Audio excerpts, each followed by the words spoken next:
Alright friends, welcome back. It has been a while. I'll make a whole nother video kind of updating what's been going on with my life because there have been some big changes. But today I just want to do a really simple, quick sewing video of something I've never really attempted before, and that is making baby clothes.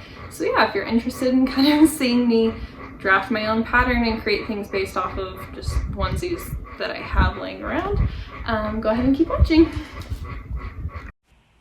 Alright, so I just went ahead and started with folding my fabric. I originally started with a whole yard of fabric, realized I only needed about half of a yard for this project.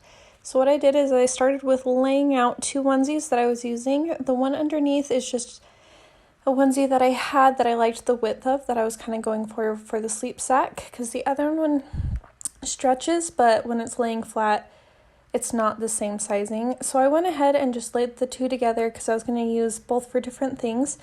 And I started just by going and pinning and allowing lots of extra seam allowance. You'll see in the another part of the video that I did have to take it in just a little bit. But I'm going to go ahead. I liked the one on the bottom for width, and then I liked the one on the top for the neckline. So I basically just started with the back side of the onesie, and then I went ahead and just cut down where I made all those pins.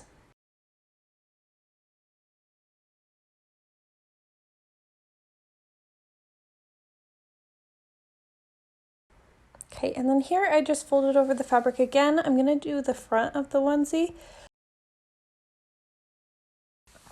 So I'm just going to go ahead and pin the back side to the front side, which seems kind of backwards right now, but this is the back side that is being pinned on top of the front side, just so I can get the same width and idea. And I'm just putting down this top onesie just to get the neckline for the front, because I liked the neckline on this one a little bit better. So you're going to see that I go ahead and just cut it out.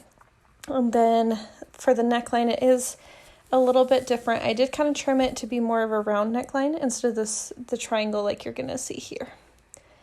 And then I went and used the other onesie that I like the width of, and I just basically just trimmed exactly the same sleeve, and I just used it kind of like almost as a pattern, but not quite. And then I made the little circular motion around the back side here.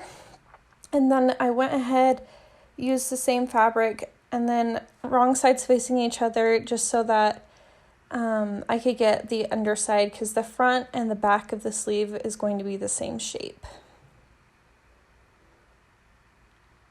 And then I went ahead and just did two of those. Here you're going to see that I'm just pinning the two pieces right sides facing each other. I cut out a little rectangular for the fold over cuff, and so I'm going to fold that in half, and the side of the fold is going to be on the inside of that sleeve, so that when you fold over, you're not going to have a weird random hemline you're dealing with. I'm going to pin those two together, and I did this the same with the other sleeve.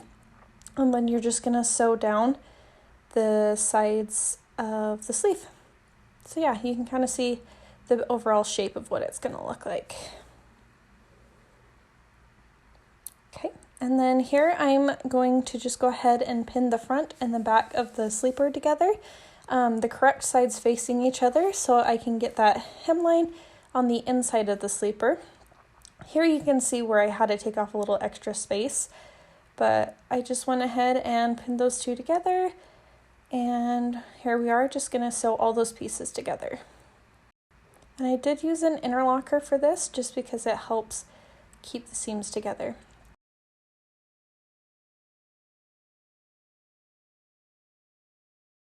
Here I'm just going to go ahead and show you real quick. I started with the armpit sides. This is me putting the sleeve in. I'm going to do right sides facing together again, same as before, and you're just going to see that I'm going to go ahead and pin all the way around. And where the two seams meet up, you're going to want to pin those areas first and then go around, as the shape is not a straight line. It is a little bit circular. So you'll see here I'm doing the other seam, and then I'm going back and doing the inside part.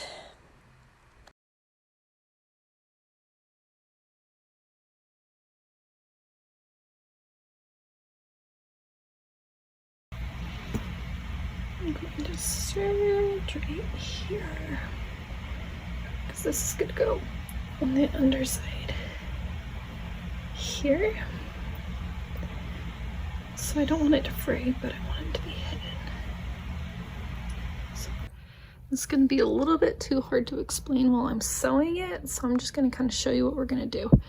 So this is the front of the sleeper. Make sure that you have the folding cuff on the back side, so when you fold over, then it's on the front. So you wanna make sure you keep it over there. I'm gonna start with sewing it on the bottom section so that the seam isn't as well seen. And then I'm gonna take my, the little cuff part that I sewed, and the part that I serged on the edge is going to go on the inside of the cuff. So I'm gonna make sure that the right sides are facing each other.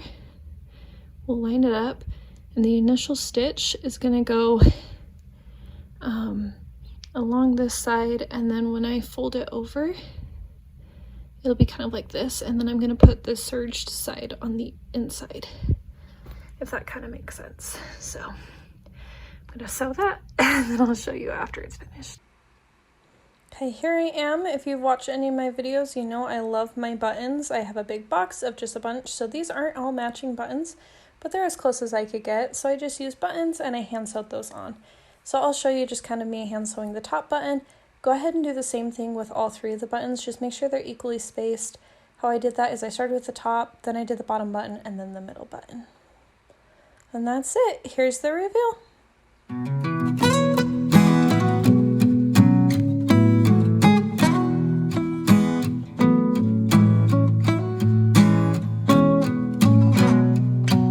I'm waiting at the doorstep, I'm finally home.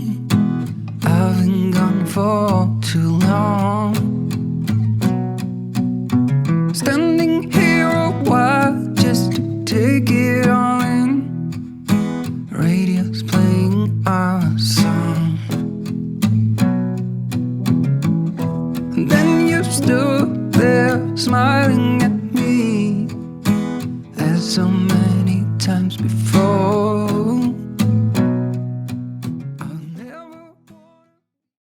Alright, so the project is done. I'll kind of show you it just real quick. I do generally like how it turned out. However, you can see with this hanger that the neckline is just slightly too wide. And that could be a good thing because these buttons aren't actually functional. They're just kind of to make it look cute. And so I feel like it's gonna be wide enough that a baby can put their head in.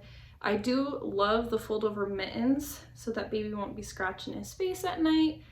Just keep those hands nice and cozy. And then as you can see, we got the tie in, keep those toes cozy, nice, quick, easy diaper change access. But yeah, overall, I feel like it went pretty well. I'll take the hanger off and then you can see it a little better, but yeah, it's just a quick overall shot of it. For a first time attempt without a pattern, I feel like it wasn't as bad as it could have been. Baby clothes are definitely different from what I'm used to sewing, but I'm not mad about it. I kind of am enjoying making little things. So there might be more in the future, there might not. We will see. But I do have a bunch of fun projects coming up in the future. And so yeah, there will be more videos coming, I promise. Hopefully soon. But thank you for clicking on today's video. If you liked it, be sure to stick around. But yeah, until next time, thanks so much for watching, and I'll see you in the next one. Bye.